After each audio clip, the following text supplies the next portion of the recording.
هغه یو لوی ډېره بښنه غواړم مګر نقل به درته وکړم د پښتو مرکه ده که نه صاحب یوه ښځه ده بلار به سوې ده او زوی نه کېږي سختي ده دا سپین سرې ښځې ورته راټولې کړې چې څه وکړو ویلې چې صاحب یوه کمپله ممپله پرې واچول نو کمپله دلته نه وه صاحب دوی لاړل بل کور ته بلې سپین سرې ښځې ویل چې هلته یو پرتوګ پروت دی د ده د مېړه دی هغه پرې ور واچوئ تر هغه چې ګرم شي دی ویل چې نه نه مې راوړئ مې راوړئ د هغې له لاسه خو زه داسې سوې یم ولې شي چې پرواته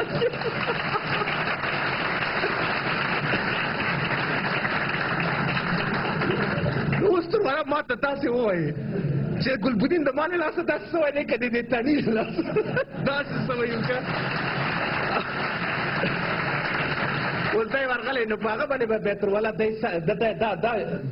ګلبدین به بیا پرې حوصله وکړي داسې به یې وګورئ چې څه پې دي